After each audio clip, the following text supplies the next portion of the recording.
Hi everyone, you're welcome to my channel. So today I'm going to be showing you guys how to easily cut and sew this simple kimono you are seeing over here. For this one, I used 3 yards of fabric, this one. But for the one I'll be showing you, this one, I used 3.5 yards of fabric because of my client's length, because of our full length. So that's why I used 3.5 yards. And this is what it's giving. It's very cute and very easy to make. And it forms some like curl effects by the sides like that. So let's just get straight into it. Hi guys, my name is Fatima A. Yusuf and on this platform I share sewing tutorials. Don't forget to subscribe and let's start. Like I said earlier, 3.5 yards and all you need is your client's length. So this is 3.5 yards. So if I'm to follow the way it is, I won't be getting the length I needed. So I had to turn it this way. So this is how I'm going to be folding my fabric. Should in case your fabric is long for you, you can just use 3 yards of fabric is going to work.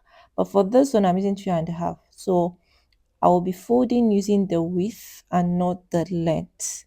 You fold the way you normally fold for your Ankara fabric. So that was the way I did this one, as you can see. So I fold it into, I give it one fold, right? And I'm going to just place it on my work floor surface and then split it into two. But as well just go ahead and fold before you don't need to split it into two, since there will be a shoulder slope. I would have done that, but I don't know why I did this one. You can just, after folding, right, just fold the way normally fold for your Ankara fabric, give it two folds, you have foliage and you're good to go. That's all good.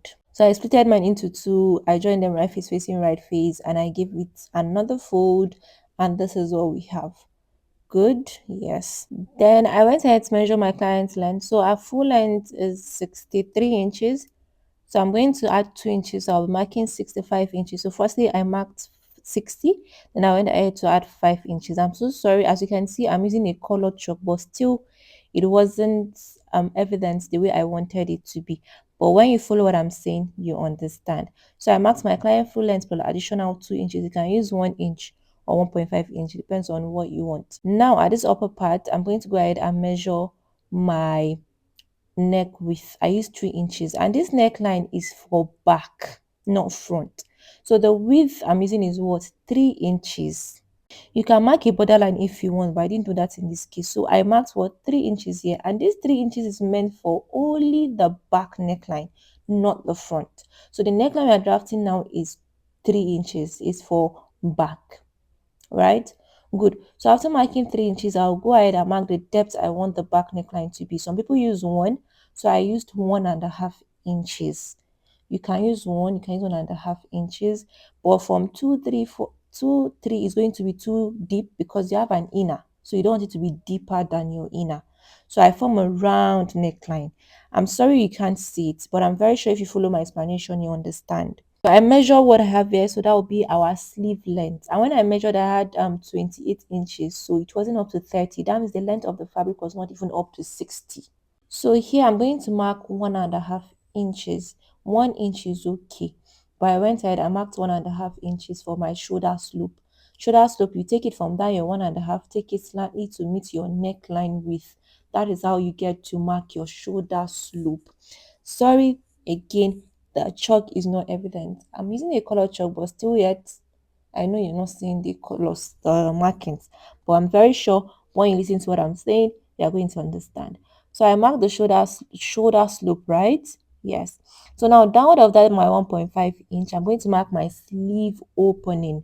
I marked 10 inches, but you can mark 9.5 so that when you're done sewing the shoulders, you have 9 inches, and then your sleeve opening would be 8 inches. So I marked 10, and then inward I marked 2 inches since I'm going to be hemming part of the sleeve opening. So I marked 2 inches there, right? Then downward of my fabric, I want to mark the wideness I want. I measured what I had at the down part. I had 27, but you know that the upper part is 28.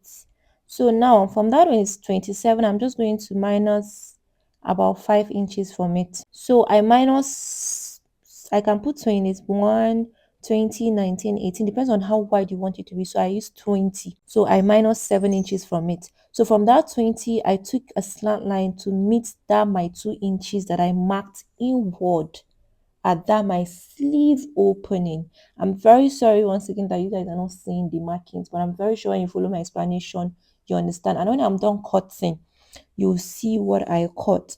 So from the wideness you want at the down part, you take a slant line to meet the wideness you have at the upper part. Very easy to understand.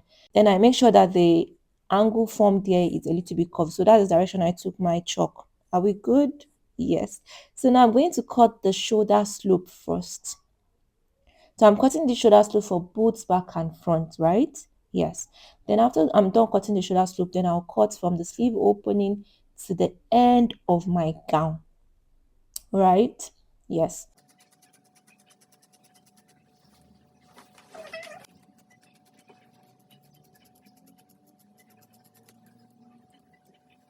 So I'm done cutting and this is what we have. Are we good? Now I'm going to take the one I want for my front piece. That's the one that is inside, that there is no marking. I'm going to take it inside because that will be my front piece. So I'm going to cut that round neckline for the back piece. That was 3 inches by 1.5 inches. So that's for the back, right?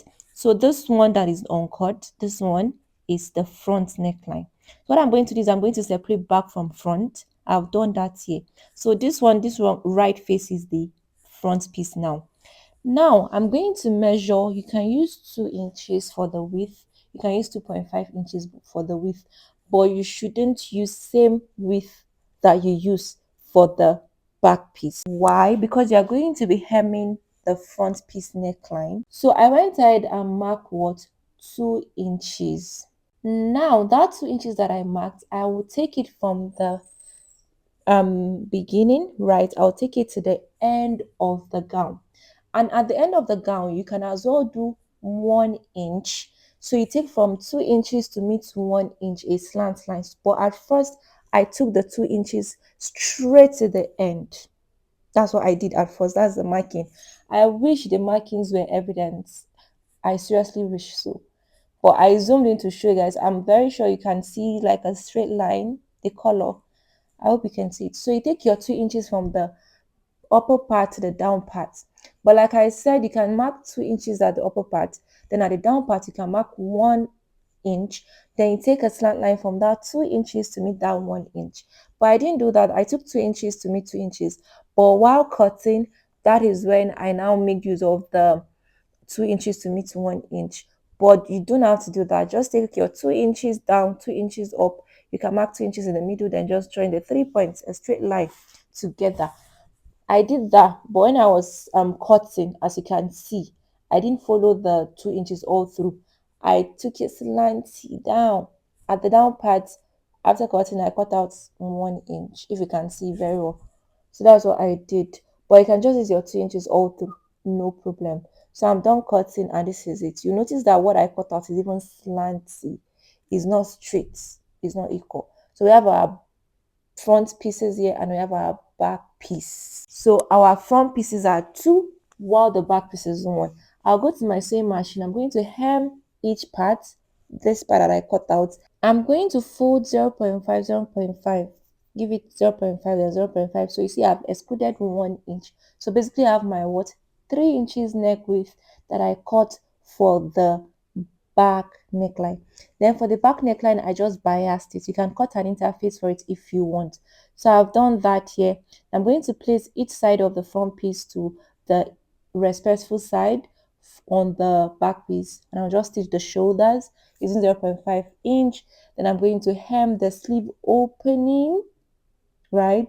After hemming the sleeve opening, then I'll now join the bodies together. This is it.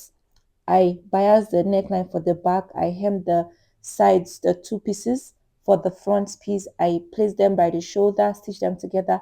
For the sleeve opening, I measured 8 inches and then I took the stitches like this using 0.5 inch and I hemmed it down my boo-boo. And your boo-boo is ready in no time. So I am the down part, and then the excess that you cut out that is left when you're cutting the main bodies, you can use that for rope. You can add it to your band, a sleeve, and this is the final result. I have the tutorial for this black inner also on my YouTube channel. I'll drop the link for you guys in the description box. And this was the final result for the kimono. Isn't this lovely? You can cut and sew this in just few minutes. So this was the first one I made. This one I used the chiffon fabric, and like I told you guys earlier, I used 3 yards of fabric for it. So I just fold using the length, while the one I just finished showing you guys, I fold using the width. If this video has been helpful, don't forget to give me a thumbs up. Thank you for watching. I'll see you guys in another video. Bye.